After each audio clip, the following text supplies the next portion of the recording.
Hello and welcome to day 3 of the dry fast. I'm also dry fasting too, so this is always kind of like a little bit of a challenge doing live streams, but they're super fun. I definitely recommend that everyone do a live stream and a dry fast. It's a good combination, but do a live stream.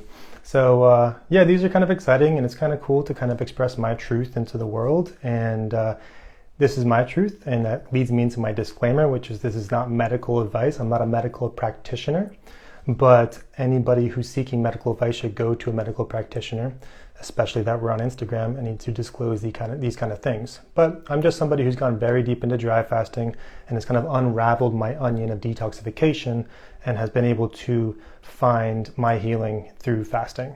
And that's why everyone's so obsessed with fasting, really, is just like, it gave them their life back, and all they want to do is become a fasting practitioner. This is just how it works in this world. You know, if you fast one time, all of a sudden you want to start an account for your fasting. I'm one of those people, and I just happen to get more popular because of my extreme measures. Because I knew it took a pretty extreme endeavor in order to heal myself of things that my body couldn't do naturally on like a diet. You know, there's hardcore parasites out there these days that they know how to navigate the immune system. And it's not cool. So like even a fruitarian diet, like something that's very cleansing, you know, you're not building the body at all. You're just kind of flushing it with high hydrated foods. Even that is not enough these days to kind of really discard the parasites that are lingering on the body. So I took it to the next level, water fasting and dry fasting, and that kind of led me to where I am now. So congrats to everyone who's on day 3 and is about to be done with it in like 12 hours. I cannot wait to be done with it. It's so nice. It's hard to imagine yourself kind of breaking a fast on like, to enjoy like orange juice and coconut water, but it's such a euphoric like ecstasy to be able to drink those things again and kind of like rehydrate the system with like the citrus and like the structured H2O that the fruit brings, and it just gives you like revitalization. You can just see it working. So right now, this is what a dry fasted body on day 3 looks like. It's a very lack of inflammation. I have a lot more grasp on my brain cavity. So like there's no inflammation in my headspace. So like I'm able to deliver a truer version of myself. You know, and I kind of forget who I am until I go into these deep fasts. Is fasting really, really freaking hard? Yes, it's hard. That's why people don't really fast. It's hard work. But you find your true self deep in these fasts, and it's kind of like, oh, like I didn't really know who I was until that point. That's why, you know, you have to kind of like let yourself get to an anti-inflammatory state before you make proper decisions in your life. That's pretty much the name of the game.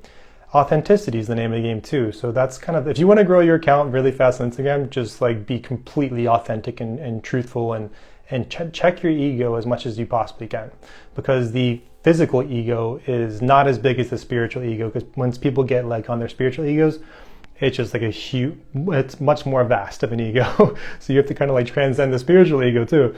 But yeah, so on this live stream, I'm going to pin the question of anybody who's asking questions so everyone can see what I'm answering. And that's pretty much what I do. So I just answer questions and I kind of say some cool shit that I've learned along the way in my fasting pursuits in my life. And you can download my codes and go about your way and even unfollow me afterwards if you need to. It's just kind of like my truth that I've found so far. I'm obviously trying to master health, because no one can really take health away from you. At the end of the day, they can take your money, they can take your house, but they really can't take your health. So like, why not master that on this physical incarnation? So that's kind of like my whole thing. So I do always write down like a bunch of stuff before I do the live stream, so that I'm kind of like, I have something to kind of like talk about. And I always write down like as cool stuff as I can possibly find. And so I see questions coming in already, so I'll get to that after I kind of say what I did today on day 3 is I take it easy. I kind of wake up and I kind of get into the day a lot with ease, and I'm kind of checking where my body is. I'm definitely stretching and doing like yoga stretching, because you're not only dissolving the internal blockages in your body, but you can assist that process with proper stretching and kind of like and assist the lymphatic system to kind of like unleash those blockages that you might not see with your naked eye, but they're there, you know. So just kind of like stretch out your body as much as you can, especially the thighs, because that's where you store a lot of acids. So a lot of people don't think that they're acidic, but you have acid storage in your thighs for some reason. I don't really know why that occurs, but I think it's just a storage. A lot of parasites and a lot of acids and a lot of meat and fat are in the thighs. It's kind of like really good storage facilities in the thighs. So you start peeing that out after day 3, and it kind of is acidic if you have a bunch of stored acids. Anyway, so eventually I went to do some work. I have some Airbnbs, and I pretty much made sure the Airbnbs were good to go for the next tenants. And then I went to the beach, and I was like, you know what, I'm not taking showers so I'd rather like take a shower in the ocean, because you get the minerals, you get you get the kind of like the Mother Earth can kind of hug you, because the ocean is kind of, if there was no ocean on the planet, there would be no life, in my opinion. So I like returning to that source, so I can bathe in the ocean too, like a homeless person. I do have a shower. I do have a filtered shower head as well, which I recommend everyone have.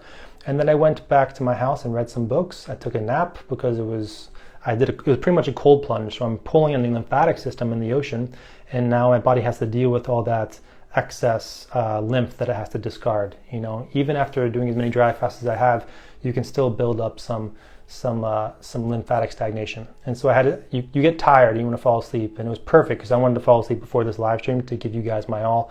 And I don't know, it's better energetically.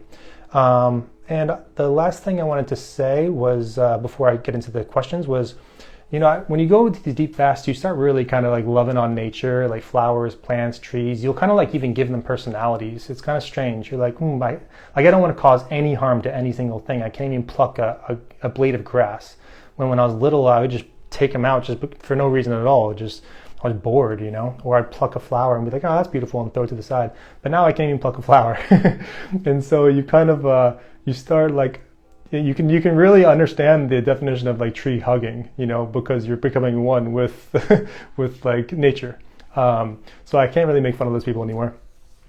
So plants are also dry fasting as well. What's the number one way you kill a plant? It's by overwatering it, right? So you're kind of like not allowing it to feed on what it currently has. You're overfeeding it, quite like a lot of parents do with their children. Just eat this dinner, eat the mac and cheese before you can go to sleep.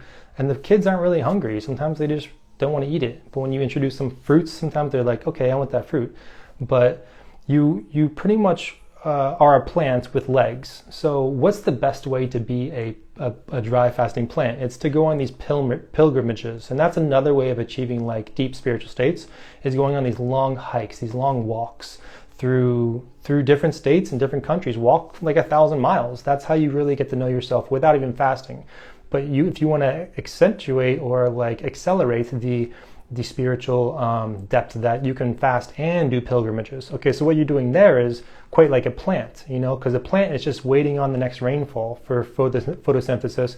And when you're doing pilgrimages and fasting, quite like a lot of these biblical figures did, they're knowing themselves in a great capacity. They're trusting God to provide for them, right? Because don't carry money. That's the even more challenging part, right? Who's going to give you sustenance? So you're going to find that you're depending on just like God providing you food. Because I'm gonna walk and just see what happens, And you have people like me that have proved that you can go 20 days dry fasted and still be living and walking. So you can at least make it 20 days before your next sustenance provision from either the rainfall or someone providing you food or shelter. And I kind of like envy that. That's like my the place I always think I want to go back to is just shedding it all, giving everything away, all money, everything, and just going on like just extended pilgrimages for the rest of my life. As crazy as that sounds. And seeing how God provides for me, because you're kind of challenging God, like, are you going to hook me up or not? Like, and I have learned when you test God, it's not a good thing, because I was a trader for like 10 years on Wall Street, and luckily I stopped trading. And whenever I tested God, I would lose a lot of money. And I don't know, I've learned my lesson the hard way. And I do have other things I want to say, but I'm going to get into the questions now because there was a lot last live stream. And so the first question here is L'Oreal Chapman. She says, she says, can type 1 diabetic do dry fasting? Yeah, you can. That's one of the things you got to wean off, just like you got to do with anything that people are like addicted to. So the way you're getting advice from someone who's not a doctor, so I explain things in layman's terms, which I think is more beneficial because now other people can understand these things, right? So if you put enough of a fake substance into your body, like processed sugars and processed foods, you get an insulin spike, and your insulin is out, and it's ready to receive this nutrients, right? Because it's opening the doorways to your cells. And so the insulin's like, wait, this is fake food, this is fake sugars, what are we going to do with this? And it gets tricked so many times that there becomes an insulin imbalance, right? And so obviously there's a mass production of fake sugars and fake foods. We're kind of getting our life back from that, but you can form type 2 and type 1 diabetes. The worst possible thing you can do is when you're in a very insulin sensitive state after a dry fast, you give yourself a bunch of processed sugar and processed foods, because then your body's like, we've been waiting for this for so long and you give us fake sugars. Like, WTF. You can cause diabetes that way, as a matter of fact. So you can heal diabetes with fasting, and you can also cause it with dry fasting. Water fasting can cure diabetes as well. So it's something with type 1, you got to wean off of it, and kind of, this is the way I view it. So fasting is your natural biological state, right? So you're kind of like, fasting heals you, but it's also what I call a rebalancing. You're more rebalancing your body than you are healing it. Like, you think you're healing it, but you're just going back to the original state you should be at anyway. So with diabetes, it's the same exact way. You go back into your original state for extended periods of time, then your body's like, oh, okay, we can rebalance here. Your insulin it has more sensitivity. So when you introduce real foods, you can kind of wean off the diabetes. So it's kind of like a fear structure. Like, you're more dependent on the insulin shots, a man-made thing, until you can kind of dissolve the fear at the same time you're getting your body back with fasting. I don't know. Hopefully that's kind of like an all-inclusive answer. And so yeah. I'll go to the next question. So at the end of this live stream, I'm gonna I'll screenshot everything. I'm gonna do a screen recording. I'm gonna see everyone's comments, everyone's emojis. So don't feel left out if I don't respond to you. I just kind of like getting through the questions as much as I can. What's up, Alice Mango? And yeah, so the next question is from Jack. I'm gonna turn my screen brightness up so I can see the question.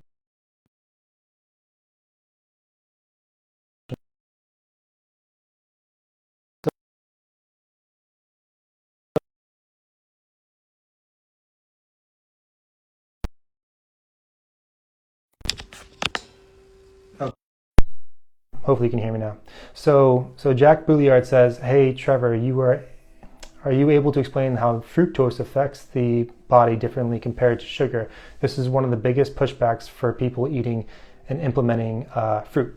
Yeah, so I think I pretty much just explained that. So you go into real foods, real sugars. So fruit has glucose and fructose, and your body sees this as kind of like fast.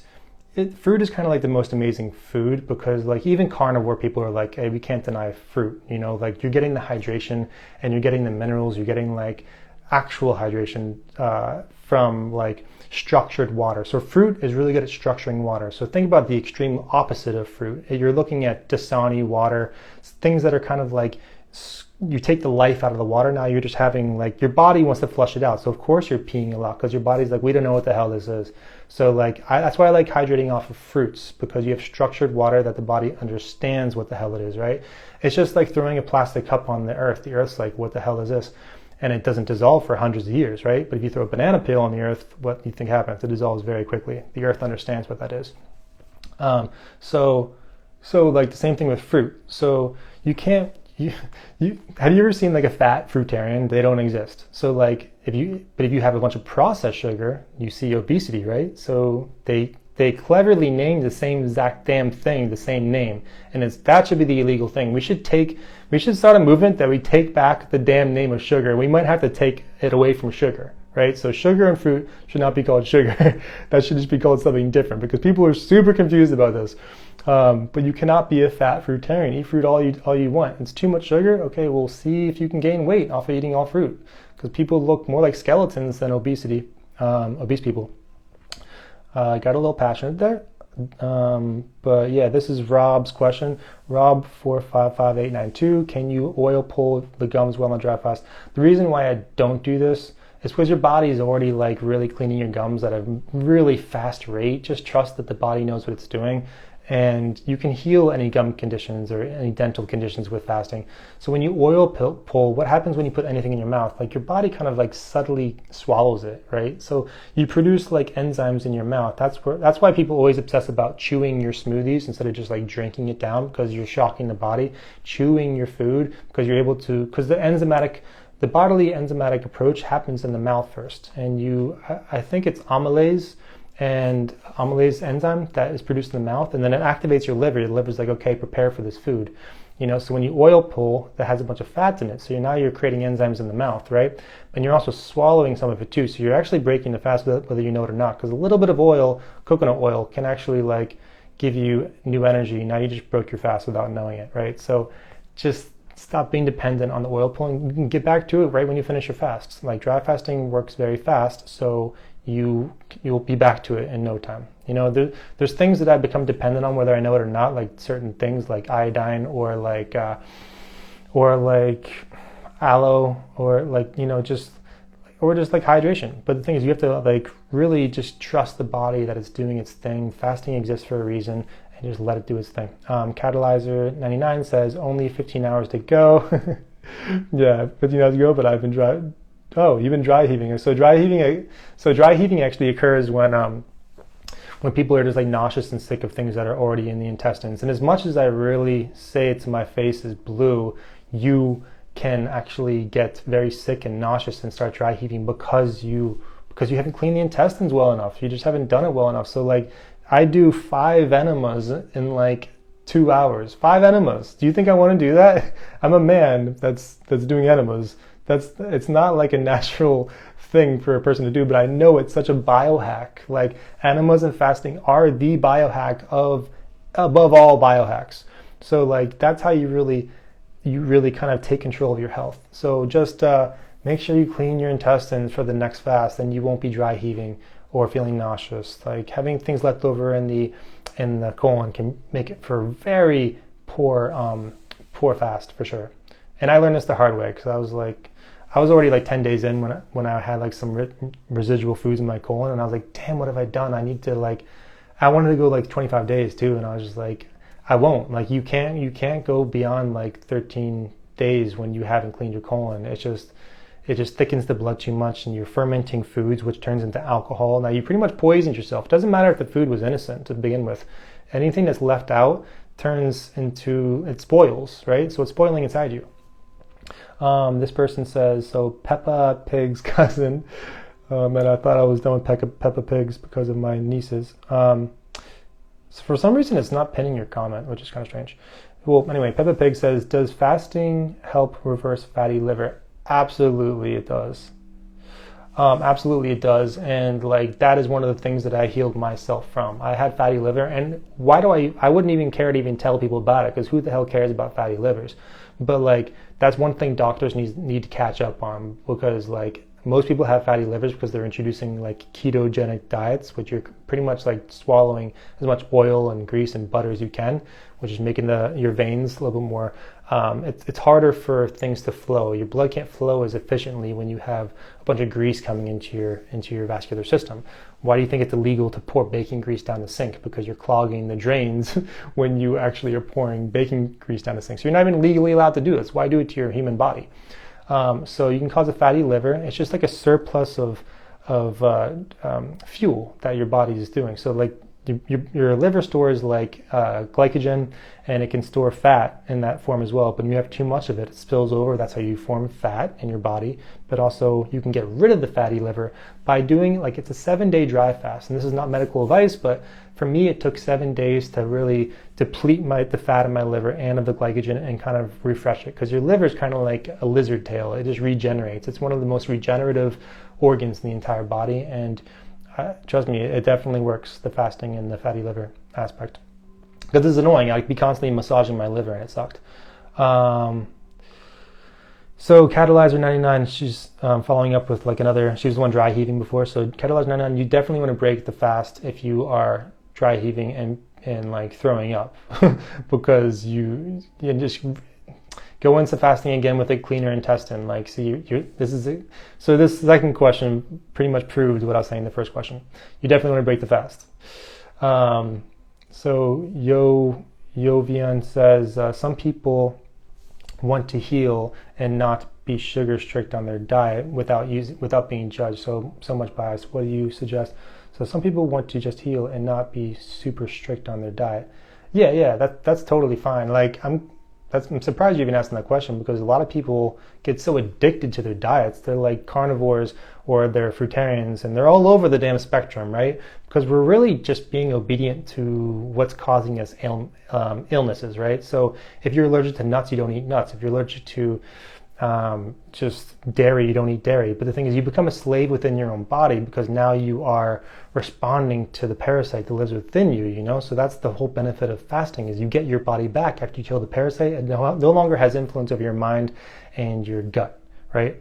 And I want to go into that later on. It's a really cool concept that I figured out. But you use, the point of this question, the answer is you use fasting as a tool. You can be on a balanced diet and use fasting as a tool. That's the most deep cleanse you can possibly do, because your body's trying to detox at all times. And fasting is the way to give it the upper hand on that. So you're pretty much putting trust from the mind into the body. Now you're like, hey body, do your thing.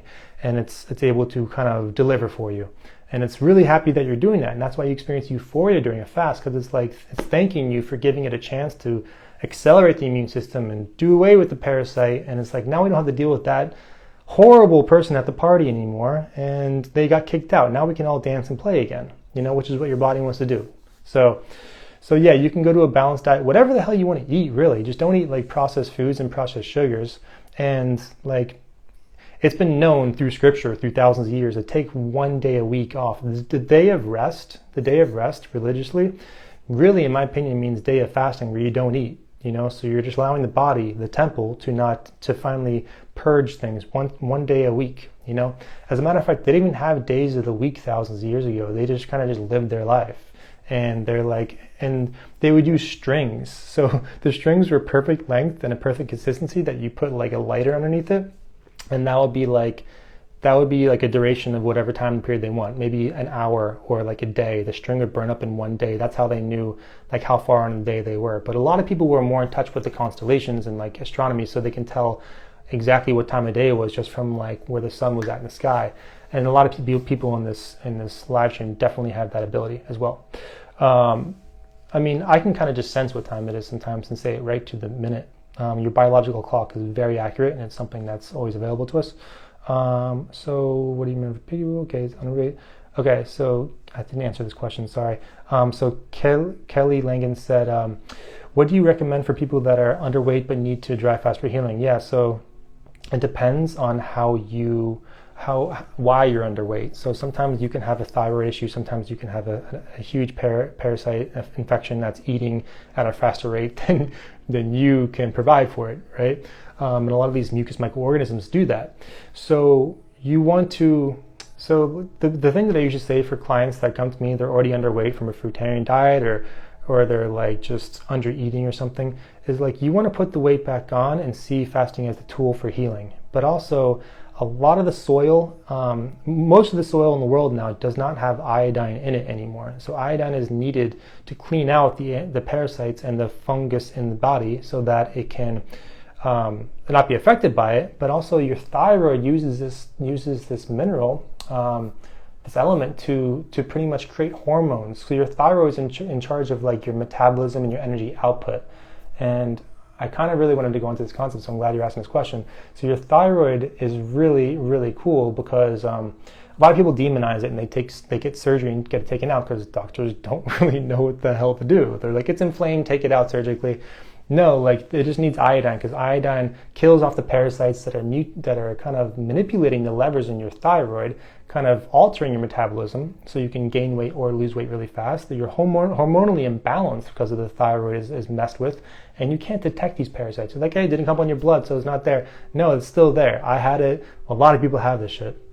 And so what ends up happening is that your thyroid actually has a manager to it. It's called the hypothalamus. So the hypothalamus is it's pretty much behind your eyes in the center of your brain, kind of near the pituitary gland, near the pineal gland. And so the pituitary gland is actually the manager of the hypothalamus. So the pituitary gland actually has a whole host of functions in the body that just manages everything, quite like the liver. So the liver and the pituitary gland I feel like they're best friends.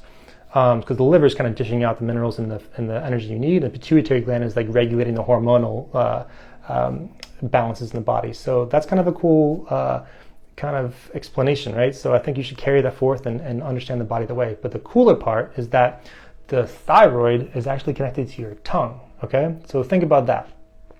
So the thyroid's connected to your tongue, and so that's connected to your digestive tract, because your tongue is the end of your gastrointestinal tract, right? So if you clean out the colon and the tongues is completely healed, that means the thyroid is hooked up and parasites aren't really affecting it anymore, okay? So I'll end it on this note, is that the pituitary gland and the hypothalamus happen to be at the end of your brainstem, okay? So think about how cool this all is. It's all coming full circle, right? So your colon is affecting your thyroid is connected to your hypothalamus, and the hypothalamus is connected to your brainstem. So that's affecting the entire nervous system of your body, because that's going all the way down to your vertebrae. Boom. You tuned in, you learned this nugget that I wanted to share with you guys, and that is it. And this is all facts. It's all facts. You can look it up. So April Fast says, how long dry fast would you get rid of mercury in the body? So that's one thing that's kind of like subjective. I don't know how long it takes to get rid of mercury, but all I know is that I stopped tasting metallic taste in my mouth when I got to like day 12. So you work your way up in odd numbers. Do a 1 day fast, do a 3 day fast, do 5 day, 7, whatever your body can handle. There's no rush.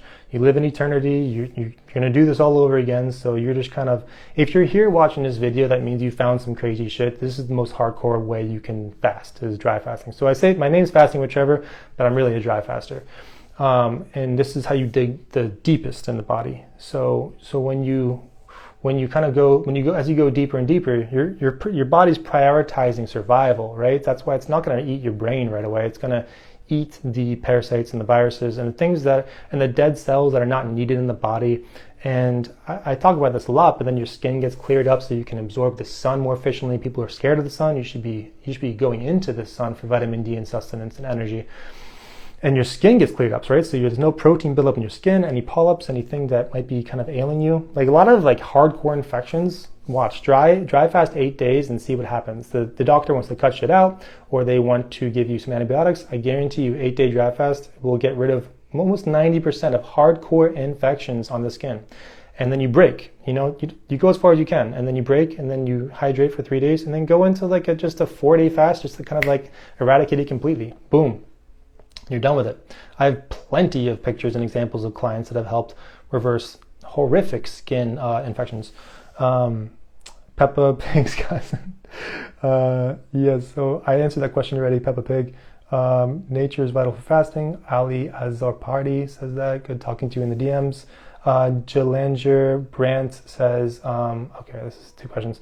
Jillian Gerbrandt, okay, she says, I have 2 main questions. Firstly, when do you start burning fat during fast? It happens right as soon as you get into ketosis, you start burning fat. So that's a transition from when your liver runs out of glycogen stores. That's when the body's prioritizing the next fuel source. So it goes into your fat storage, because that's fat. You can look at fat people as just like they have a surplus of energy stored. There's no such thing as a fat person that's starved to death. You don't see a fat person on the ground. There's skeletons. Like, if you look at the Holocaust, it's nothing but skinny people, right? So like there's no fat people that starve to death. So your fat is energy stored. So when you get into ketosis, it goes to the fat, and then after the fat, it goes to the muscle. So it's a prioritization. That's why fasting works. It gets rid of things that are not needed in the body. That's why parasites die before the human body dies. And a lot of those Holocaust victims were living beyond 100 years, So they did unintentional dry fasts. So the thing is, and secondly, why does it seem after 2 years of practicing fasting, it seems to like I can't lose weight anymore doing them? So sometimes that means there's a blockage, Either A, you should clean off your thyroid, like I got into before, which is regulating your metabolism, or B, you have plaque in your colon. So I have this theory that like if you don't clean out your colon well enough, your body's still eating from within your colon, so you still have residue that it's like, oh, we're still getting glycogen, don't worry. And so you kind of stall the ketosis transition in doing so. So make sure you kind of go to a colon hydrotherapist, and like I swear you're going to be like, oh my God, my armpits don't smell anymore. Once you clean the colon, your armpits don't smell. And that's why I don't use deodorant. And I kind of like that challenge, because your nose is close to your armpit for a reason. It kind of tells you where your lymphatic system is at and your digestive system. You don't want to cut yourself off from these senses, because if you can smell, I know people are like, oh my God, don't use deodorant. But the thing is, you want to see where your colon is at, right?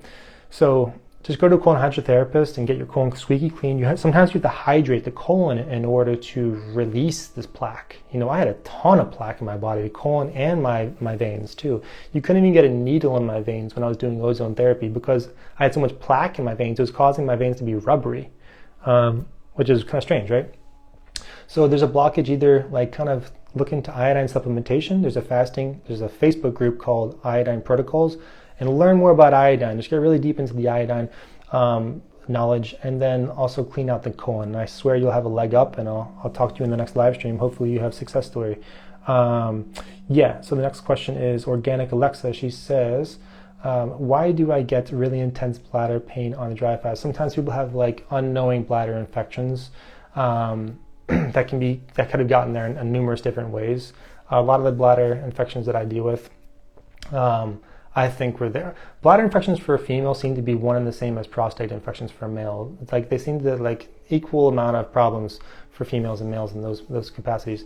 And you can get rid of that with those two things I said before. You can do iodine supplementation, or you can just do, sometimes you have acidity, too much acidity in the body, and it stings the pee. And it's not a sexually transmitted disease, it's just too much acidity in the body. But sometimes it can be a sexually transmitted disease, and that's what's causing pain in the prostate and the bladder. So yeah, it just may be acidity. And so your name is Organic Alexa, so I assume you're eating very healthy. So I would just kind of transition to just more alkaline foods, and just like do a day of fruit and then go back to your balanced diet afterwards. But I think that sometimes you need to kind of eventually put the time away so that you can do, hold on a second. Okay. Yeah. All right, here we go. So there's kind of someone who's like spamming the messages, and I kind of wanted them to not spam anymore. So eventually, yeah, just transition to alkaline foods, and you shall find, and also getting to like the point where you can do a long fast again. So I'm going to do a fasting retreat in Guatemala in December, and probably November, December, and it's going to be amazing. It's going to be like an awesome accommodations for everybody. Everybody have their own room, and it's going to be on this really powerfully like it's just like an energy-giving lake. It's called Lake Atitlan in Guatemala. You don't have to fast. You can just go there and you're going to have like a great vacation. I like these earthy vacations where there's like a whole bunch of like towns on the lake, and this is like a Mother Earth lake, like Lake Atitlan's where it's at. So, and the accommodations are decently cheap, but it's becoming figured out. So I would go there sooner before the gringos have figured it out. So I'm going to throw a retreat there, and maybe we can tackle the bladder infection there. So you might have to do a longer fast, supervised. So I'll have I'll have nurses with me, and I'll have a bunch of like high vibe people, maybe like 3, that are kind of like just encouraging people, even doing like foot massages and like foot washing so you can connect to the earth more efficiently. And I'll give talks on what's happening to people every single day, and just making sure that your vitals are on point to keep going, right? So so the next question I have here is Quailal. There's no way I can pronounce this name. So Cry Woolok says, can I dry fast if I have taken daily thyroid supplements since I have no thyroid? Oh man, okay, so I had a client like this actually. So I wish I knew about this 13 years ago. I know. I wish you did too. Like, this is an example of the medical industry kind of taking thyroids out of people's bodies, and then they're thinking like, oh, there's no cure, just take it out. There's one person that I used to communicate with a lot in the beginning of my fasting journey, and just DM me and I can direct you to her, because she was able to regrow her thyroid somehow, some way, through fasting. She was also doing some crazy extreme fasting like I was doing, just doing whatever it took to get it back, because you're regulating hormones. So fasting is the way to regrow the thyroid, but you also, it's a balancing beam you got to walk, because now you have to supplement for not having a thyroid. So I would just kind of, what I personally would do, and this is not medical advice, I would just kind of amp up my supplementation for my thyroid right before I start the fast, and I'll go into the fast and just kind of like go back onto the supplements afterwards. So you don't really want to supplement during the fast. You can do a water fast, but I find dry fasting is better at regeneration. So yeah, it's a difficult one. to answer that one. To live in the lilies and the birds. Okay, so I'm not sure how far behind I am, but I'm going as fast as I can. So Lawrence J, I love you, brother. Yeah, can I? So this guy's like pretty intense. You're like, you don't have any insecurity in your body at all. I've realized when I watch your videos, and yeah, I like that little freestyle you did with Hasna, by the way. That was cool. So he says, can exit 72-hour fast with a castor oil flush. So I wouldn't not introduce oil right off of the bat after your fast, because you got to really, now you get to pick and choose. You're a blank canvas at that point. So you're picking and choosing what your body's gonna be built of, how your body's gonna find hydration, because your body it wants hydration first and foremost. So like nutrients don't really matter, okay? You can do the castor oil flush like after like 4 to 5 days after breaking the fast. But like, I would just give your body proper hydration, like diluted orange juice or diluted coconut water, and coconut water with some key lime and aloe. You'll be like literally ecstasy. Your whole body will be in ecstasy breaking a fast with coconut water, and just real coconut water and aloe and lime or lemon in there, because then your body's cutting the biofilm with the citrus.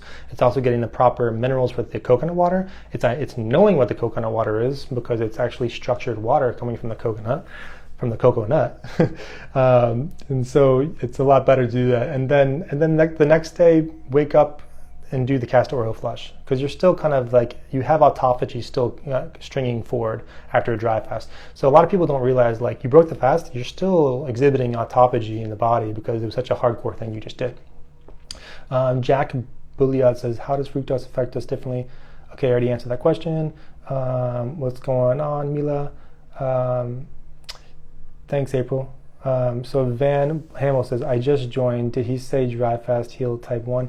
Yeah, so you can. I'm gonna post this live stream. So I went into a deep explanation of that. So just watch. It's probably about like minute 9 that I answer that. So Sassy says, Sassy with like a million S's says, I am new to fasting. So if you can say dry fasting for 20 days, we can have liquids and lemon juice. Is that correct? And can I drink 2-3 liters of water, or should I restrict the water intake? So dry fasting, you don't have any food or water in the body during the fast. So even with water fasting, you can't even have lemons, because there's calories in lemons. So I think that I think maybe you should start with water fasting, and that's how you do it. You start with juice fasting, you transition to water fasting, and then you get to the dry fasting if you feel called to do so. It's not everyone's going to understand it. You do what you understand is how I find it goes. Lion Leo says, dry fasting every day, like intermittent fasting, is good or better continuously? I think it's better continuously, and that's how I utilize it as a tool after doing it hundreds of times. So I think that if you do intermittent fasting, just know that you are giving your body a leg up, but I think intermittent fasting is not as good as fasting 1 day a week for an entire day. So I guess I'm still on the point of continuous fasting. So you do long fast to heal the body, and you do 1 fast a week to maintain its maintenance. That's why you say the day of rest. The Sabbath is a day of rest. So the other point I wanted to make was that your body is actually very malleable and adjustable to whatever you put it through. So it'll get used to whatever you do. So intermittent fasting will kind of store a slight amount of fat longer than it usually would. So just kind of, I would suggest to just be more intuitive with your diet and your intake. And then you can go back to just kind of like have fun with it and experiment. And so if you're craving like hydration, if you can see in your skin that there's cracks and there's like, you're getting crow's feet, I don't use any skincare at all, because I know my body wants to give me hydration and hook up my skin. So I feel like anything I put on my skin is just clogging it and preventing hydration and me getting proper vitamin D. So I don't really allow myself to get more than 15 minutes a day of sun without like sunblock, like zinc, like good, healthy sunblock. But I definitely, and you don't even need sunblock after 5 days dry fasted. But yeah, I got off point there. So yeah, just kind of get intuitive with it. And I pretty much have a dense meal at like 1 or 2 p.m. And that's kind of like my sustenance for the day. And it all depends on like how much, like think about your liver. Do you have like a surplus of glycogen in the liver, and have you carb loaded? Like that's what people do with marathons. So the ketogenic diet people have to eventually revert back to one carb meal when their body's really craving it. So the body does want some carbs every now and then. So it's all about like just like monitoring the body, like how do you feel and how do you look? So I like for myself to be exactly the way I am now, honestly, is like anti-inflammatory state in the face, my skin's clear, my eyes are clear and white. People constantly comment on my eyes in the DMs because it's just more trustworthy, because if you can see the whites in people's eyes, and the clarity of their color in their eyes, that's a trustworthy person. So every single person is beautiful. It's just a matter of how healthy they are. So health is really the representation of beauty, in my opinion. And so obviously women's skincare and beauty products are catered towards making you think they're healthy, right? So you can cause a little blush to the cheeks, make you look alive, the circulation in the face. You can even do all sorts of things. You can make longer nails, right? That's showing that there's a mineral surplus in the body. So the nails and the hair are just mineral surplus. And obviously I go into that a lot. So that's how I view it. Your hair will never go away as long as you understand that your hair is it's not beauty, it's storage. And your nails are storage. And your bones are storage, mineral storage. So get a mineral surplus diet. And then your body's like, okay, we don't know what to do with it, so let's just put it in the hair, put it in the nails. Just like with excess fats, that go into the body, you start storing fat. The body does things with these surplus of nutrient dense foods. So Mushka, can everyone hear me okay? Can you put hearts on if you can hear me okay? Can you push hearts if you can hear me okay? If anybody's listening. Thank you. Okay, cool, because someone said they can't hear me. Breath Jedi. So Mushka said, if you are fruitarian or raw vegan, do you still need to do dry fasting? Thanks for the hearts now. Maybe I'm delayed. Can you still fruitarian or raw vegan, do you still need to do dry fasting? Yeah. So a lot of times people try to go I did it as well. I went to fruitarian diet because I was like, okay, my symptoms are relieved. But you're almost there. The immune system's not quite strong enough for some parasites, some microorganisms. So sometimes fruitarian diet gets the job done. It sucks to eat nothing but fruit all day, and you will I usually feel energy deficient. When I'm on fruits, I can't run 6 miles hardcore. I can't throw weights over my head. I can't just throw my nieces in the air. But I feel like when you use fasting as a tool, dry fasting and water fasting as the tool. So you can go back to a balanced diet, build the body back up so you can afford to lose that weight in a fast, because your weight is just ammunition. You need more ammunition so you can survive more days in a dry fast. And every single day, every hour, as a matter of fact, has tremendous implications for healing and benefits in the body. So lingering on each and every hour is an exponential thing, for sure. I'm going to say this live, Lion Leo. Yeah.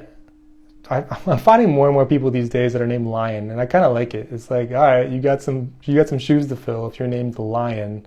It's a beautiful name, and I think that I'm not sure if I would put that expectations on my son, but I wouldn't name it Trevor either, because I think Trevor is kind of like a baby's name.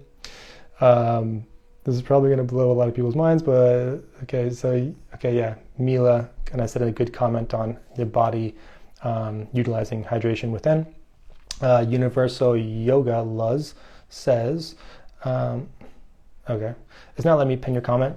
If I have never done a dry fast before, yes, juice fast, would you suggest I try? Yeah, so everybody's body is made to dry fast. That's the most natural thing you can do, but if you do too much of it, if you go 26, 27 days, you're going into death-defying territory, especially for those who are too toxic, because you're putting that toxicity back into your body, and now your body deal with that now. So you're circulating the blood and your lymphatic system with a whole bunch of toxicity. It's just like after a massage, people tell you to drink a lot of water. Same thing with the dry fast. So there's certain fish in the sea that can hide underneath the sand, and you step on them and they kind of flurry up into the ocean.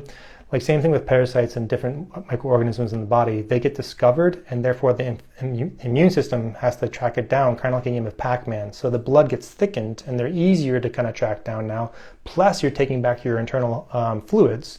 So now they can't take your internal fluids and travel within you. So now you can really eradicate all these things at a much faster rate. So this is always available to us. I'm just a person that's just kind of expressing my testimony on how healing a fast is. But yeah, you can definitely do that. So Van Hamel says, do you agree with the Carnival Rhetoric that modern day fruit has way more sugar than what our ancestors consumed? No, I think that our ancestors were experiencing bliss at the same functionality that we are experiencing bliss when we eat mangoes and watermelons and pineapples. How amazing are those fruits? You shouldn't even mention this because I'm on day 3 of a dry fast and I kind of want to have those things right now. So yeah, there are mutations. There's genetic mutations to fruits, of course, and there's genetic mutations to our bodies. Obviously, we're trying to change our DNA because we don't think the body is efficient enough to do the job. But if everyone knew about water and dry fasting, there would be no need for any of these alternative medicines that have been forcefully introduced to our world. So I think that that's exactly what can happen, actually, as a matter of fact, is like, say someone created a virus that was very efficient in taking people down. Then I think the last people standing would be the people that created the antidote for that virus, because viruses are created in labs, that's a fact. You can create a very strong one. As a matter of fact, I'm sure that they have already. It's just kind of like, hey, we got this. This is the bubonic plague times 2. And then the people that understand their body. So you can't really F with someone who understands their body to a point where they can fast. They're like, because you just can't take that person down. They'll just recover no matter what you do. Because the body is stronger than anything human can create. Because humans don't even understand the body completely. No doctor, nobody does. I don't understand the body completely. And that's why we put trust in the body to can recover from things that man cannot help them with. So yeah, so I guess I got off topic there, but so yeah, fruit. The best carnivore doctors these days are incorporating fruits into their diets. So I wouldn't hate on it. And plus, like, fruits are going to be more understood by the body than actual bottled water that has microplastics in it and it's not structured and it's not living anymore. So you kind of want to eat the fruits as much of it so you feel hydrated. Get yourself really hydrated on fruits and don't drink any water and see what happens. You're going to feel more hydrated. Your body will excrete less of it, and you'll see that you just feel a little bit better. Plus, you have that like high glycemic sugars to kind of give yourself a quick boost for like 30 minutes. But that's why fruitarians have to keep eating all the time, because it's just like the energy will go away, because it's quick, fast acting energy. Slower acting energy is something like, the slowest acting energy you can eat is like oatmeal, because it's sluggishly going down the digestive tract. A lot of parents utilize oatmeal to make their babies shut up, because they're just like, it's such a slow acting glue, but it gives the body energy. It's long lasting energy, but it makes you tired. The body's like, oh, we gotta digest this slow moving glue. The opposite of that is fruits. So how do you find balance? So I think some parents utilize oatmeal as a form of abuse, really. It's just kind of like, shut up, we're gonna give you oatmeal and then you can take a nap. And if I'm talking to someone, I apologize that you're hearing that, but like, that's just my interpretation of it. This is obviously not medical advice. Thank you for answering questions in the chat, Milasad. And Laurel Chapman says, is it okay to do colonics instead of enema? So the colonics, I think, are like when somebody else is involved. So yeah, that's totally fine. I think that eventually, once you do more colonics, you're gonna be like, maybe I should just buy a $20 enema bag and just do this myself, and I can do it 5 times, and I didn't spend $300. I just spent $20, and I can use it over and over again and just clean the nozzles. But yeah, that's totally fine. As a matter of fact, that's what I did too. So you're gonna, and don't like flood the body with like food afterwards. That's the key to health, is like getting your colon squeaky clean and then staying in that state for as long as you can. Like, that's how we do all these dry fasts. My colon is squeaky clean right now, so I'm getting all the benefits that my body's able to offer. And so it's definitely like, I'll never have a fatty liver ever again, because I understand how you heal that shit now. So getting the colon completely clean and staying in that state so the fatty liver has dissipated. Huge lesson on the enemas. Yeah, I can't say enough about enemas. And a lot of guys won't do dry fasting because they're like, oh, we gotta do enemas. I mean, if you're gonna do a 3-day dry fast, you can always do the ozonated magnesium. Just take like 6 to 8 capsules of it the night before, and you're gonna be releasing a lot the next day. And it's not gonna be enough to make your colon squeaky clean at all, but it'll give you a leg up on it on the fast. But then eventually, if you go deep enough, you'll be like, oh, okay, I feel like shit. So now I understand what's going on here. Because earlier, Catalyzer 99 was saying that that they were dry heaving, right, and getting nauseous, and that's exactly what happens when you have things lingering in the gut. Because the body's like, oh, we're cleaning now, and we don't want this in the body. So it's kind of like doing you a service. It's like, okay, so you're cleaning. Okay, let's throw up this excess residue. So it's actually hooking you up. So yeah, that's a lot of times what like colds and flus are. It's just the body's response to what's going on internally, so that's actually your body doing a good thing. And people try to suppress it with Mucinex and stuff like that. Like, you're actually inhibiting the body from doing its job. Yeah, awesome. Good to see you again, Moosh John Photography. Mark Bakula says, maybe herbal laxative the day before the dry fast instead of enemas. Yeah, you can do an herbal laxative. I find I'm not like an enema or a laxative expert, so people can get really defensive over enemas and colon cleansing. Like, oh, you use coffee? What are you doing? I don't believe anything you say anymore. It's like, coffee really works for me personally. I sometimes I just use like really warm lemon water. If you find that herbal laxatives work really well, I think at the end of the day, what works the best is like knowing that the fluid leaving your body is now clear again. So therefore nothing is still lingering around. So make sure I do enough enemas to where my body is excreting clear liquid. So now it's like, I'm good to go. But you can't guarantee that when you take herbal laxatives or the like. So Jack Maka says, I've been feeling dizzy when I stand up.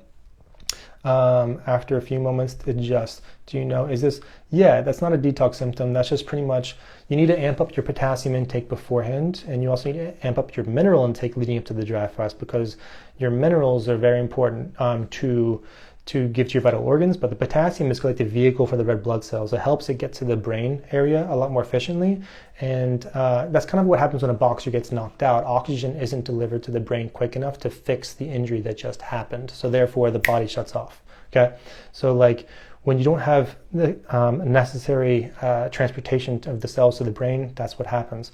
So sometimes this can relieve itself. So sometimes your body can tap into these mineral stores, and you already have potassium stored in the body, so the dizziness can actually dissipate as you go a little deeper. So you're tapping into these mineral stores, just like you are tapping into the stem cells that are stored in your bones and your tissues as well. It's a whole bunch of cool shit that's stored in the body that occurs. And plus the blood gets thicker as you go deeper into a dry fast, and it's a blessing and a curse, but therefore you can also get dizzy because of that aspect as well. Yeah, so the dry fasting does make the blood thicker, but also like you can make your blood so incredibly clean from detoxification that you won't be as affected by thickening of the blood or by a lack of like minerals, because your body's more efficient at circulation, because there's less information in your blood, less toxicity. So you want to make it as simple as possible. So like there's so many fractals, because like the less information in your blood, the less conversation that's going on in your body, the better. And it's just like meditation. The more you clear out your head, the more you're able to kind of see how much bullshit you're subscribing to. Like, it's just like, oh, damn, I was really trying to people please all those people. And I just kind of severed it all and made sure I got my life back again. And that's kind of the same thing with the body. You're just making it a simpler form, more rebalanced form that has less toxicity, less information that it's subscribing to. So like, it's a pretty amazing, not to get like spiritual, but it's a pretty amazing design God created to kind of navigate this physical realm. We have this game to figure out, and this is us figuring it out. You're mastering the physical vessel, because what is that going to do? It's going to make you become more in tune with yourself and find the God within yourself, and then you're able to understand the temple and pretty much get divine communication going to you all day long in a more pure state, an anti-inflammatory pure state, where you don't need to read books. You just kind of get information just from like thinking, and you're like, oh shit, I just figured that shit out. So next person says, Mushka Pincher says, what do you think about dry fasting every day for 18 hours? I think try it out. Like, I used to dry fast I used to do rolling dry fast, where you do 72 hours, you break with the food with one meal, then you do another 3-day dry fast and you break with one meal. So every meal became like a prayer, it was like complete bliss. But I thought I can get my healing back with that, because I was kind of like continuously having autophagy kind of break down things I wanted to kind of get rid of. So like doing dry fasting every day for 18 hours is not a bad idea at all. Just make sure your meals consist of hydrating foods, maybe uncooked raw vegan foods, or things that are going to give you more sustenance with hydration. Just make sure you hydrate well on fruits or something. But you're going to find a lot of benefit doing that. But like I said earlier, you can just do 1 day a week, which would be great as well. Yeah. So I think a lot of people would actually find a lot of benefit in knowing how to eat and kind of doing an iodine supplementation every single day, and then also fasting 1 day a week. They would be like, oh my God, like I just have a new leash on life now. Intermittent fasting, yeah, OMAD, that's what I was talking about. Durda Bay says, how soon is it safe to do another dry fast? So the rule of thumb is it takes your body 1.5 times the length of the fast to rebuild. Okay, so if you do a 10-day dry fast, it's going to take you 15 days to rebuild, and then it's pretty much okay to do it again. So I kind of got myself into a situation where I understood autophagy. So remember that example I was saying before, the 3-day rolling dry fast? I took that very seriously, and I did 15 days, 3-day break, 15 days, 3-day break, 15 days, 3-day break. And that was how I was able to kind of manhandle autophagy. And this is not medical advice. I don't recommend anybody to do that without being supervised. But you usually want to wait like 1 times to 1.5 times the length of the fast before you engage in another dry fast, is the rule of thumb. And obviously all I do when I dry fast is read about dry fasting. I want to know everything about dry fasting. As a matter of fact, if I existed, I'd be listening to my videos. Be like, what does this guy need? Like, I would just listen to everything dry fasting. Yeah, and so Lion Leo says, and what about every day dry fasting, couple hours? Yeah, so everyone dry fasts when they're sleeping. You pretty much don't drink or eat when you're sleeping. As a matter of fact, people don't really look at it that way. So sleeping is the most regenerative anti-inflammatory thing you can do, because everyone's dry fasting whether they know it or not. And they're breaking their fast in the morning with break fast, and then they can, I take breakfast as seriously as I do breaking like a 20-day dry fast, because it's the first thing going into your body. So what does my body want? I want warm, kind of like real living water that has lemon in it. And then I know I'm cutting the biofilm on my body, and I'm also hydrating at the same time. And then I'll kind of transition. Like, I'm a person that's pretty much made up of like dates and oranges. I eat dates and oranges all day long. My refrigerator is packed with dates and oranges. Dates have tons of minerals, and oranges are like the best food in the entire world. If you had to pick one food, it's probably oranges. It's just the most nutrient dense and hydrative, and it has the citrus in it that cuts the biofilm. And a lot of fasters eventually realized that too. So even Gandhi was diluting orange juice when he did his 21-day fasts.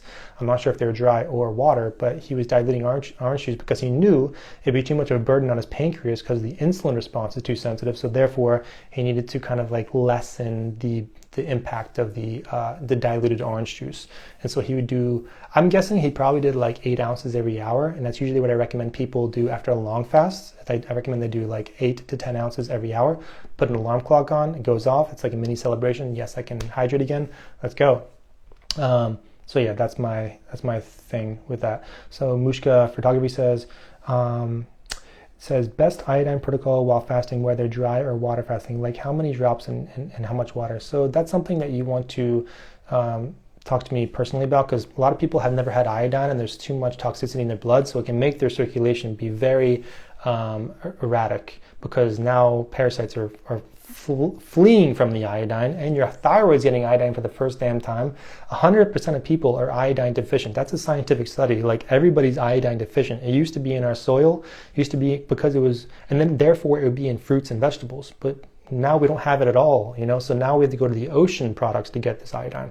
So you want to start very small with 1 drop and then like build up from there. Like I've been on protocols where I've taken like 80 to 100 milligrams a day, and the doctors would be like, oh my God, you're going to poison yourself. Like, no, I actually have my life back. Thanks though.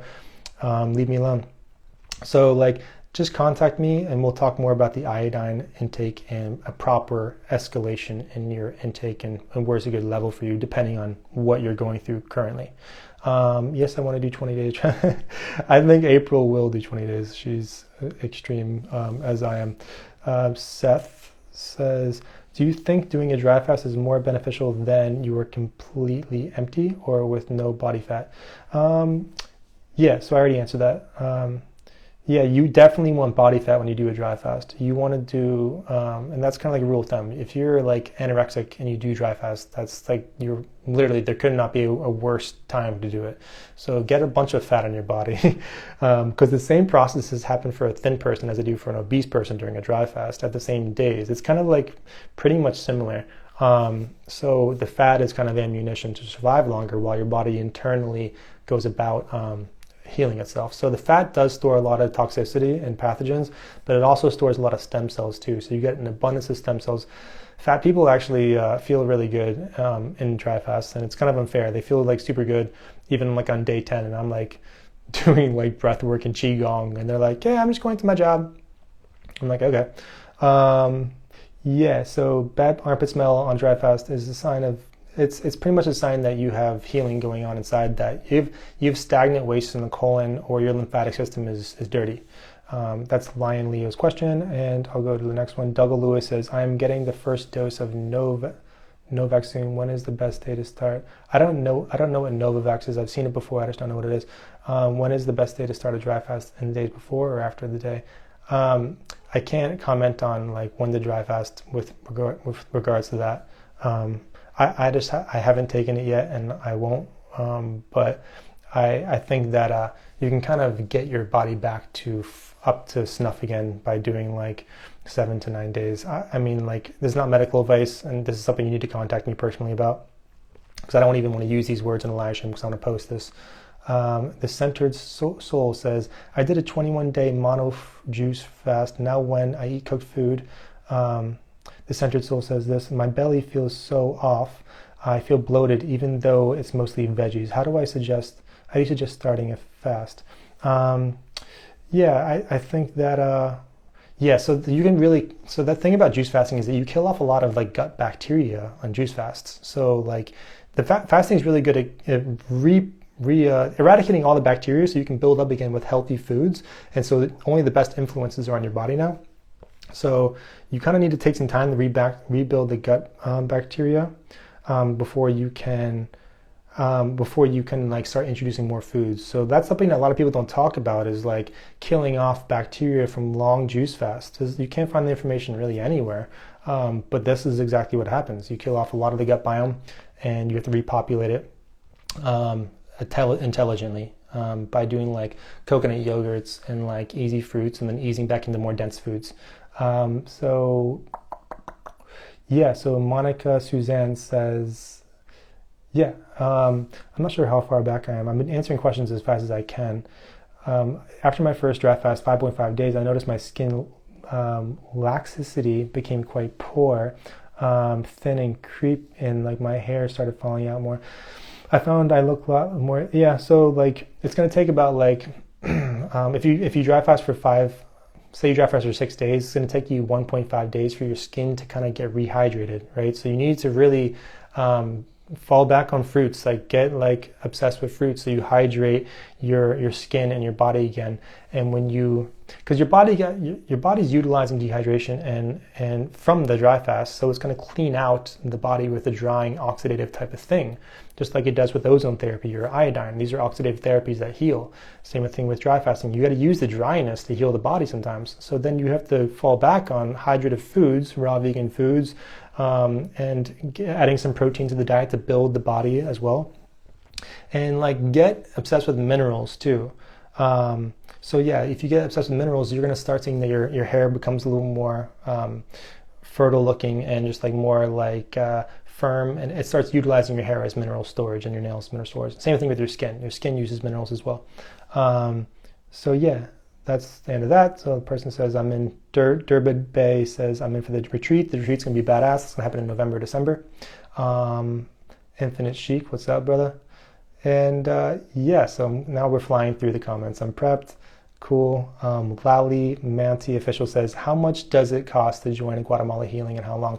So I'm definitely not gonna, I've never been a proponent of making money off other people's illnesses. So like I'm gonna make sure that we are able to pay off the nurses coming to help check on everybody. We're going to be paying the flutist. I have like the world's best flutist coming to just walk around and like bless everyone with like flute music. He's actually an authentic Native American flutist, and that's kind of what helps me get really deep into a fast. I can go above and beyond with that, and also the accommodations. So not making much money off it. So I don't know. I can see it being like a 7 to 9 day retreat. So 2 days prep and 2 days exit and 5 days fast. Okay, so that's really 9 days. So I'm trying to keep it below $2,000 for people, because you got to pay for accommodations and everyone's time. So like, I think that's really affordable for a 9-day vacation in Guatemala. So we'll see. Hopefully I can keep it around that number, but I don't have the numbers figured out. Yeah, definitely join in Guatemala, y'all. Like, I'll probably be checking to see I'll be like having a talk before we kind of make bookings with people, because I want to make sure everyone's kind of like, it's going to be cohesive environment for everybody, and we're not like trying to cure, like, if you want to cure hardcore conditions, I might do a longer retreat after this one, so we can do like 11 to 12 day after that, supervised. So we'll see. Yeah, okay, next question is, what are some of your favorite plant-based fats? Obviously I like coconut fats and avocado fats. I'm not really a big nut eater. When I add them, I really love them, but like I just always forget to add like walnuts and stuff like that. And yeah, that's like pretty much avocado and coconuts. I'm obsessed with those two foods. Yeah, and so I discussed my diet in the last live stream. I'm gonna go to the next question for Lucid Dreams Glass Gallery. Limited Trees Genetics says, what is your idea of a balanced diet? Do you eat meats and fish when rebuilding? I don't eat meats and fish when rebuilding. As a matter of fact, I feel like I'm staying in the spiritual aspect when I am on like raw vegan foods. And I know people hate on it a lot, but I feel like I'm letting everything circulating very efficiently. I mean, like, there are times of the year where I'm kind of like, all my family eats meats and fish and whatever the hell's in front of them. But like, obviously, I mean, you need protein. Like, a lot of people demonize protein because protein does calcify and create blockages in the body, especially the kidneys and the blood. So you need to really do away with too much protein, because you look at bodybuilders and they have like pimples all over their face because everything's blocked up in their organs, and now they're pretty much detoxing out their skin now. So too much protein, you'll die at an earlier age, and too little protein, you're not building the body at all. So you got to find a balance between the protein. So I'm surprised people don't really talk about that too much. So you can have too much protein, but you can also have very much too little. Are you tongue scraping during the dry fast? Yes. Tongue scraping will make you feel a lot better, because a lot of the dead bacteria will end up on your tongue, and it's like your body's like really expecting you to spit it out, or like you scrape it off, and then your psyche will get a lot better after that. So what I'm going to do is I'm going to answer probably like through 2 more questions, and then I'm going to call it a day. So hopefully I'm getting to that, and I'm also going to screenshot everything so I can see everyone's comments. What does your midday dense meal usually look like? So usually I'll just make like a whole bunch of like noi wraps, or like a big ass salad. So the noi wraps have like, usually if I'm building, I'm putting like a bunch of quinoa in there, I'm putting avocado, I'm putting a bunch of cucumbers, I'm even putting hummus in there, and I'm putting like coconut aminos in there. I'm putting a bunch of sprouts. I have sprouts with pretty much every meal, alfalfa sprouts, broccoli sprouts, whatever it is. And I'm also like putting a lemon in there. I use the lemon wedge to kind of seal off the nori wrap, and I roll it up, and I make like as many as I can handle until I'm good. I don't feel too full afterwards, and I feel light, and I feel like I can still converse. I don't need to take a nap like everybody else in the middle of the day, and then I'm good to go. And then afterwards, I usually go to the gym like every day or do a workout. I like breaking a sweat every single day. And then I'll have like a smoothie afterwards. So I'll have a smoothie that has like a ton of bananas. I'll use something called, it's like a green powder that my friend Plasma Goddess on Instagram told me about. And I forget the name of the green powder, but I'll put that in the smoothie with bananas, and I'll put mangoes in there if I can, usually some frozen blueberries, and I'll even use like a really healthy vegan powder if I have my hands on it, but sometimes I want to spend like $50 just for like 10 scoops, so I just kind of like say F it. And then I carry that around in a cooler. I have a cooler with me at all times. The cooler has like that smoothie thing, and I have like a bunch of bananas and oranges in there, dates, and I'm always good to go. Is it possible to cleanse your intestines another way? I already answered that. Christopher, I am in you, says, in terms of giving body more ammunition after refeeding, what do you, okay, I already answered the diet question. What, some people die from food. Why, so yeah, I kind of went into that earlier. Why do people, some people die without food? Some people call it fasting. Yeah, so you can die. So some people unintentionally fast. Say they're trapped into a prison or something like that. So you can be releasing too much toxicity. You can also have food build up in your colon that's constantly poisoning you, causing the blood to thicken up even faster. So like that's why Jesus Christ and these people are really seen as very strong, mentally strong people and gods. Some people believe that you can, how far can you go in a fast? That makes you kind of like almost unhuman, you know? So you're figuring life out in the capacity where you can sustain without food for longer periods of time because you're understanding other energy sources that can sustain you. Just different, like even having belief or connecting to Mother Earth or connecting to the sun and not worshiping the sun, because you can get to that point when people, because in Egypt people were fasting a lot and they would end up worshiping the sun, because it's hard not to say thank you to the sun when you're fasting, because it's giving all of our planet life. We wouldn't be here without it. So therefore people think it's the God, but just utilizing different energy sources. So yeah, you can obviously die. You can just dwindle into your nothing. So that's the physical game. What's balance look like? And that's why everyone's so interested in diet. So I've cleaned my body completely, and now I see like highly hydrating circular foods as sustenance. I want to keep things flowing, because what happens when things stop flowing? They become cancerous. They become an acidic environment in the body, and you die. You know, that's how you know you're coming close to death within fasting. Is you can't move at all. Like you can't even walk, like 10 feet. That's because the blood is so thick, and that's usually the biggest red flag of them all. Obviously, you have to be very unintelligent to get yourself to that point, and definitely do not get yourself to the point where you cannot move. You need to be, movement means vitality, you know. Everyone loves seeing people move and exercise and celebrating that. Okay, and I'll just do one more question, and then I'm going to do a screenshot of the entire chat so I can see everyone's comments. Yeah, I already did that question. Do you indulge in cheat meals? And if I feel like the need to have a cheat meal, I don't have like any bad things in my house. Like I don't ever shop for unhealthy things. So like I'm cheating on like coconut fat or like coconut butter, or I'm cheating on like dates. But sometimes like if I'm at like a party, yeah, I'll have like. You should be gentle on your inner child. So it's okay to cheat and have like some cake, you know, or it's better if it's like raw vegan made cake. But it's also like, I'll have like cookies, and I don't know what the hell is in the cookies sometimes, and I'll have like 5 of them. Or I'll have like, you know, it's not like the end of the world if you have something bad. Like your body's gonna process through it. If you're gonna look at like what's the worst thing you can have, it's bad oils. So bad oils, like saturated oils and canola oil and vegetable oils, they stay in your body for 17 days. So it's hard to get rid of that. So your body does get rid of processed sugars faster than bad oils. So just stay away from the bad oils. That's the number one thing. So if you're gonna cheat, just stay away from that. How do you break a 6-day dry fast? You break a 6-day dry fast with like, your pancreas isn't too sensitive at that point. You can still break it with coconut water, lemon, and aloe. That's what I like. And you do like 32 ounces. You have that over the course of like 2 hours, and you'll be good to go. And then transition to fruits after that, and then increasing density, more dense foods the next day. You know, just stay on like easy digestible foods. Even vegetable broth is good if you're craving that. Yeah, my digestion is really good. RDQAK, RDCAC. It's good. I mean, I can eat whatever I want and still like. I have a good handle on my gut biome, and I feel like it's gonna stay the way because I'm not ever.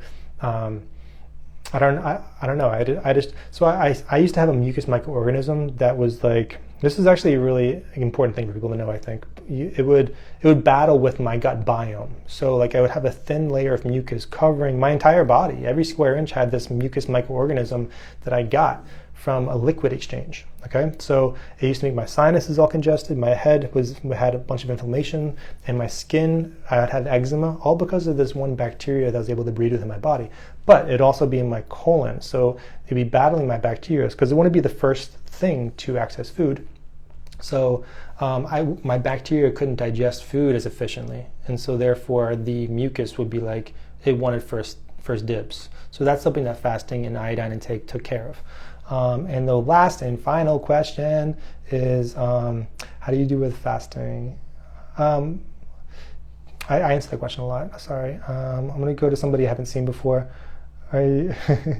So God's vegan. Yes, I go to juices after a fast.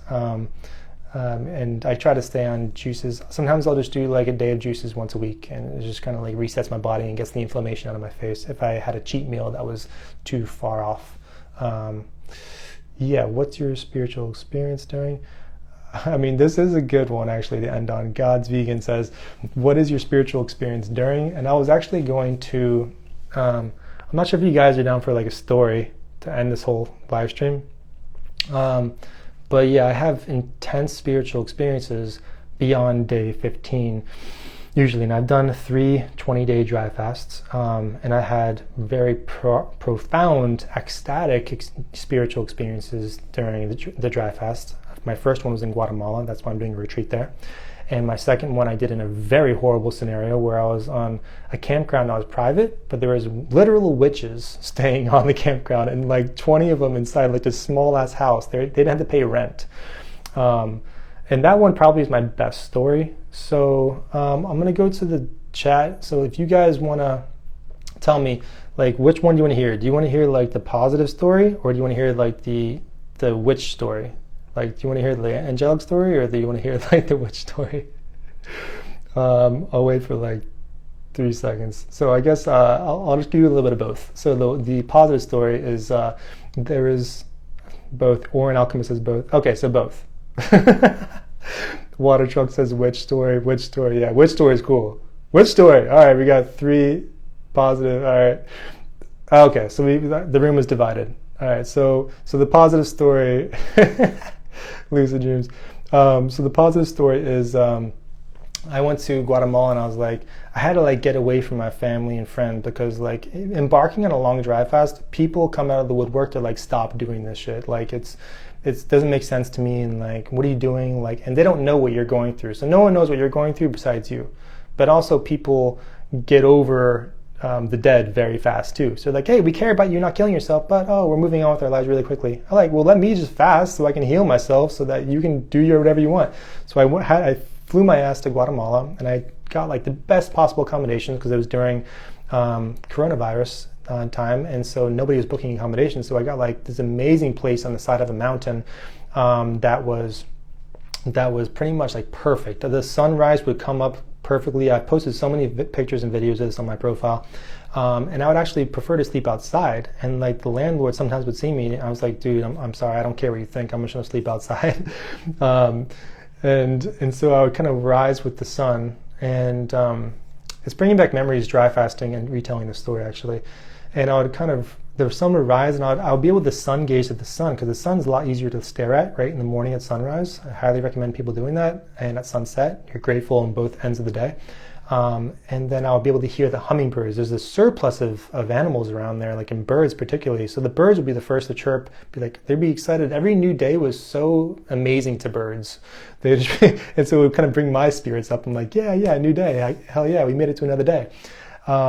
And so eventually I'll fast forward to more interesting parts. So eventually the first spiritual encounter happened when I was like, because once you get to day 11, you start being aware of different spiritual gifts that you might have access to. You got to remain open to these spiritual gifts, all right? So it's kind of like you can always just fast, and you just want to break the fast, and so now you're just like not on the rhythm to being open to these spiritual gifts. So it's kind of like owning it. You got to own the fast, and that's when they start being unveiled to you, like telepathy and stuff like that, being able to channel, being able to understand what different animals are saying. So I'm kind of giving away the story, but also like in knowing yourself, you get in tune with like your and guardian angels that might be around you, or even demons that are attached to you as well.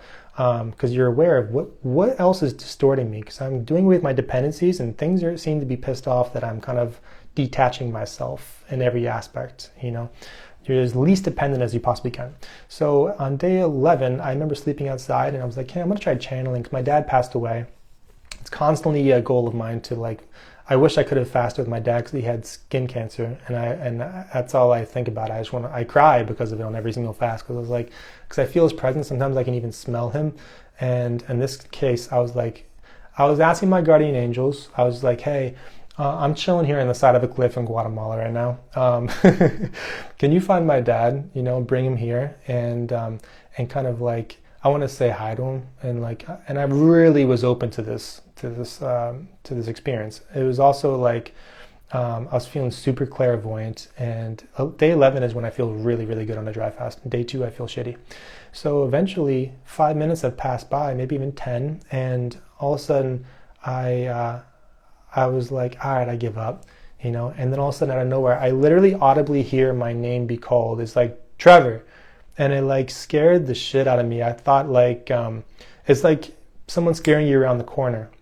My whole body was kind of like, now I was actually scared to be in my dad's presence. And so that's all that can be conveyed. And because I'm not like a professional channeler, so I couldn't really, he was trying to tell me something, and it was kind of like a key or something. And I just couldn't really understand what, because I was really tuning in, and I was just like, I can't grasp what you're trying to communicate.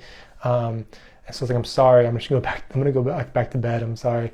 And so that was my first experience. And then obviously when you go a little deeper and go to day 12, day 13, all of a sudden I start hearing these kids playing around the mountains where I'm at, and there's like, you know, yelling at each other, nice words, mean words. And I'm like, I'm texting my landlord like, dude, like there's like these kids that are just won't shut up, like there's all night, all day, like what's going on? And they'd be speaking English. I was like, why are these kids away from the parents speaking English around the mountainside like all damn day? Like this is horrible. And eventually I heard like the voices started like teaching the other kids like how to like bark harder, you know. So like bark with more authority so you can scare off, and you know, it was like there was like lessons in barking, you know? And so I realized that I was actually able to interpret what animals were saying to each other, namely dogs. I couldn't interpret what birds were saying to each other. So yeah, you might think I'm crazy, but you start being able to see things. I don't know, language becomes very transferable, I think, when you start getting to the essence of yourself. And obviously when you die, like things are more telepathic. So I think that was kind of on the lines of telepathy. And then the third thing I experienced was, so I coached one woman that actually went 19 days on a dry fast, and she had the same experience as me, as this next one I'm about to tell. And this is a crazy thing. This is where I associate demonic frequencies can be attached to your family lineage, and it's up to you to kind of unravel and detach these demonic frequencies that might be lingering around, because maybe they even think that your life is really cool, you know, they just want to be around you because like, oh, they're tuning into your story, your novel, like let's see what they're up to. And I think that I'm a pretty interesting person to follow, because I'm always doing extreme crazy things. And so I have some demons and angels that are showing interest, you know, and I'll get into that with my next story. So eventually I would hear evil cackling. So anytime my thoughts, I got tricked into subscribing to a bad thought, I would hear audible cackling that wasn't in myself. It was actually exterior to me. So I'd hear, it was like very, very evil cackling. And I was just like, and I wasn't showing fear, because I think fear is actually a food in the other dimension. So I won't exhibit fear, and that's when, you know, a kid is in the room, a dark room, and they start crying because they're scared of a monster in their bed, under the bed. Like fear is a food, I think, to angels and demons, and love and giving is also a food for positive light beings. I know it sounds crazy, but that's just the way it is, in my opinion. And so eventually I would kind of see, since I was able to channel on day 11, I was able to see, like, since I was doing such a profound thing, I would get like groups of like negative entities that would kind of attack me and like give me a barrage of negativity and try to prevent me from going any deeper, because they know I'm going to be doing exactly what I'm doing right now, telling you guys about my experiences, my testimony. And some people are inspired to heal themselves. And what does a demon not want you to do? It wants you to be in shackles, to be enslaved by certain ideologies and certain parasites that could also have another life form. It's like a string. The parasite's attached to like a demon. That's essentially what Jesus Christ was saying. You get the demons out of you, when essentially I think they're parasites that have a consciousness influencing your mind into depression. So that's why I really encourage people to do 5-day dry fast, to get to see that they're not depressed beings, to see that they finally have a lack of inflammation, they can think with joy and love. 5-day dry fast, make that a goal. It is hard to dry fast, but like I think everyone should experience that. So that's the first positively inclined story. And so eventually, like I got to break the fast, and that's a whole nother story how I broke it, and that's a really good one. I'll tell in the next live stream, even make a video about it because it's probably one of my best stories. Hiking and dry fasting on day 20. So there was a cool thing that happened there. And then I ended up having like the most abundant. So for the days following your these long dry fasts, you're still in a very clairvoyant state where you're able to kind of comprehend what your higher selves are telling you.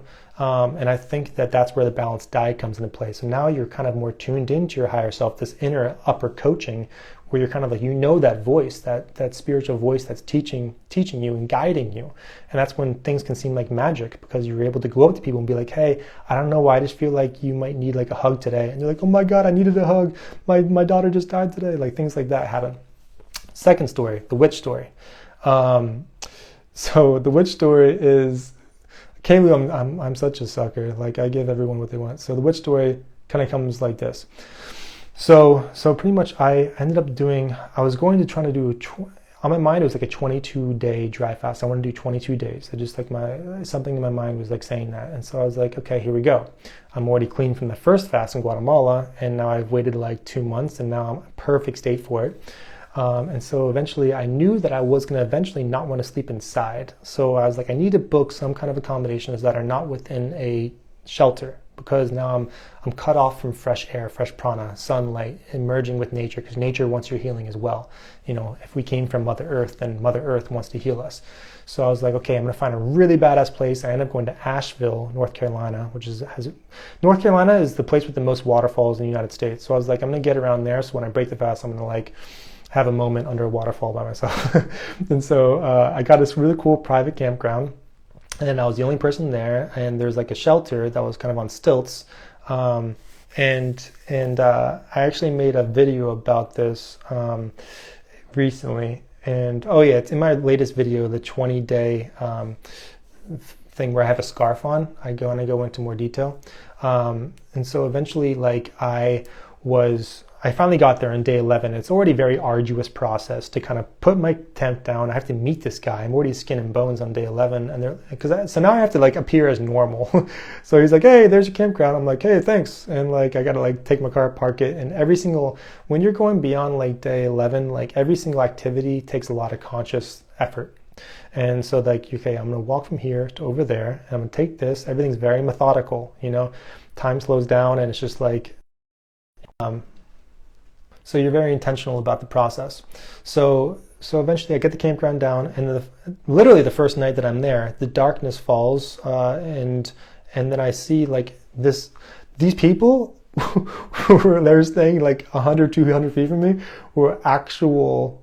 I'll just explain what happened first. So I was chilling there, and I'm kind of like enjoying the night. Oh, cool, riverbank. I get to hear the river, like just kind of go by me, and couldn't have picked a better place. Thank God. And then 200 feet from me, I see these people, it's a Friday night, start having like seances. They're dancing around the fire, all dressed in red and black. That's why I don't dress in red and black anymore. I don't have any of those colors. I think that they're associated with like darkness. And that's why, white robes are a thing with positivity. You're giving life, and black holes take life. Black and red are blood and like darkness. So they had a bunch of those clothing, and they're like dancing in the fire and being all weird. There's like midgets, and there's very tall people. And I'm like, where do these people even come from? I just knew that they weren't paying rent, and it was like a very small house they were all living in. It seemed like 20 of them. And I was like, wow, I found like this really crazy part of the world that like actual witches are. And I was warned before I went there, because Asheville is kind of where witches congregate. So I was like, damn. So I went to the most positive environment to the most negative. I was like, now I'm being challenged.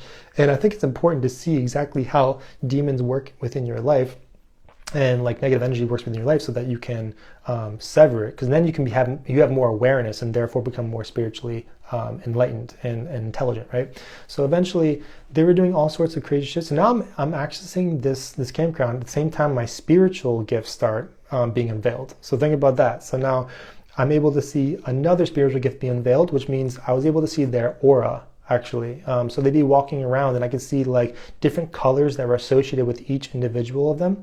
And so eventually they saw that I was watching them each night. Every day I thought they weren't going to do it, and every night they would do some weird stuff every single damn night. Like, and eventually there was like one alpha woman who was kind of in charge of everybody, and she kind of like had a very strong energy, and it was very strange. She would just walk around like a witch, a little hunked over too, and she always wear like red. And then eventually she saw me kind of like, I was being discreet, but I was like, I couldn't help but watch this whole scenario. I was like, this is the most interesting thing I've ever seen. Also, I'm a little scared. And she would look at me and like hiss at me and mumble like curse words at me and kind of like shine a flashlight at me and then like make evil faces and like curse at me for like long periods of time and then kind of go back upstairs. It was, you know, there's some people that can move in very evil ways. There's a bunch of evil movement to their gait, I would say. And it just seemed like very low vibration. A matter of fact, some people can love that, you know, they go to those least vibratory environments as they possibly can. These were those people. As a matter of fact, so it even gets even crazier. So by the time day 15, day 16 come about, now I'm able to access different voices, different entities that might be existing around this area. And I'm also seeing physical entities, which is the witches, okay? So now this gets even crazier because now I'm actually witnessing these seances with other entities that I cannot see, but I can hear. Okay, so there's this couple that was in a different dimension. Okay, so this is gonna get weird. I'm exposing everything though, but there's a couple in this different dimension that is actually witnessing this. They're like, oh my God, is that? Is that a dog or a human? And like they'd be talking all night long. So it wasn't just like 5 seconds, it'd be like all night long, quite like the dog story I was telling. So eventually they would be keeping me up at night. So I get like mad. I was like, hey, can you guys please shut up? And then the girlfriend of this guy in this different dimension was like, hey, he just like talked to us. Like, oh my God. And the guy was like, no, he can't hear us or see us. It's fine. And I'm like, no, I can hear you. Can you please shut up? Like, I'm trying to sleep. Like, it's insane. And she's like, there he goes again. Oh my God. And so to the point where I had like took a picture like with a flash on at the general direction. Then she really freaked out because she's like, he just took a picture of us. And then he became silent. So he was like, okay, I don't know what's up with this guy. Like, this is very spooky. So I was like, yes, see, I can hear you, please. And so eventually they both were quiet. So that would happen like a few different nights. They were just kind of chilling by the riverbed with me, watching these crazy ass people. So eventually I ended up realizing that I didn't want to be in this environment, dry fasting. So I kind of got to the point where I was like, I'm going to break this fast on day 20.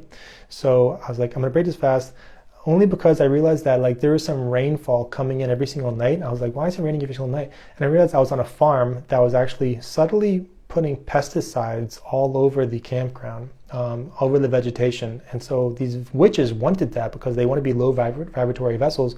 And I have this on video so I can prove this because my tent would be sizzling because of the pesticides and I'd be breathing this in. And I was like, oh my God, I'm in the worst possible situation right now in my life. WTF. Like, so I found myself crawling back to my car, but I would take a break in the middle and like rehydrate. So I have to rehydrate in my tent and I'm breaking my fast under these conditions. So I once I rehydrated, I heard like this voice, like this elf girl. I heard like, oh, he's breaking his fast. And like, I was like, what the hell's that? Like even more crazy shit. And so eventually I realized that like I'm of interest to different beings in different dimensions. And I kind of bring a lot of validity to like these characters that have been in books since like the past couple thousand years, like gnomes and elves and things like that, and trolls. You know, I think that those exist in these sub-dimensional realms. And I was hearing an elf girl that was kind of like watching me in my story. He broke the fast. So I ended up crawling back halfway. It's 3 o'clock in the morning.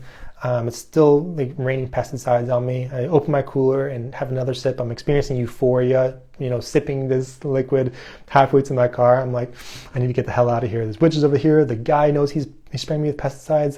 This is not a good environment. Maybe I am like a target to like maybe like a guinea pig without knowing it, you know, because no one else is camping here. So eventually I got back to my car, closed the door. It's 3 o'clock in the morning. Everyone's sound asleep. It's still the night. Now I know that my balance and everything is compromised because I just broke this fast. So I need to take it very easy, you know? So I'm like still, I didn't start the car yet. I still kind of hydrate off of just water, you know, like Mountain Valley spring water. That's my favorite because it tastes like it's living. And eventually I start my car and I kind of slowly back up and I kind of really take it easy. I'm a skeleton at this point. 20 days, I go from 175 pounds to 120 pounds. I'm 120 pounds operating a vehicle I go to the nearest hotel and I don't check into the hotel. I sleep in their parking lot with like the windows cracked open, allowing my body to hydrate and just for me to sleep. And I was super excited I was breaking the fast because I was like all that time and now I got to break the fast. And so eventually I drove back home like 5 hours drive the next morning, but it was like 5 hours after I got out of the parking lot, and I was just like, oh, man, I'm so happy I got out of that environment. So those are my 2 spiritual experiences with the positive and the negative. And I have 2 more good stories. The 3rd fast I just broke, and I also have how I broke my Guatemalan fast. There's a very, very spiritually inclined story there. So that's the next stories I'm going to tell you guys. But in the meantime, I think it's time for all of us on the US to go to sleep. And I love all you guys, and I applaud all those on the 3 that are finishing their 3-day dry fast. You guys are badasses. Anybody who goes 3 days dry fasted is a mental boss. Like, they are strong people. I'll always remember that. And make sure you just follow the guidelines of my story. I tell you exactly how to break the fast. You're gonna be in bliss. There's no mistakes, no nothing you can make if you just go by my advice, and hopefully become your own doctors, and so that you can experience life without being tethered to parasites or microorganisms. So hopefully this story and this live stream was beneficial to you. And you know, I actually think this was the best live stream I've ever done. So nothing but love to you guys. I'm gonna go ahead and scan the chat with my screenshot. Slow it down so that I'm really seeing okay, people really like the witch and the positive story. Yeah, jeez, there's a lot of comments. Okay, so I'm gonna go all the way up, and so yeah, I'm just pretty much gonna sign off. And oh yeah, one thing I wanted to say was that before you break your fast, like, imagine how like powerful it must be to give thanks to whomever your higher power is before you introduce sustenance to your body. So like, that's a very intense thing to do. And so you're pretty much showing your creator, like, I can do this. I'm fasting and I'm choosing to give thanks to you before I give my own body sustenance. And it really immerses you back with your like your inner being. And I think that you'll be very grateful that you did that. You know, I do it with all my fasts. It's kind of like, I'm not choosing to break my fast. I'm choosing to give thanks first. So I recommend doing that, and post it. Maybe even tag me, because I kind of want to make a compilation of people breaking their fast. That'd be kind of cool. And yeah, I love all you guys, and hopefully you have a great evening and the rest of your fast. Peace.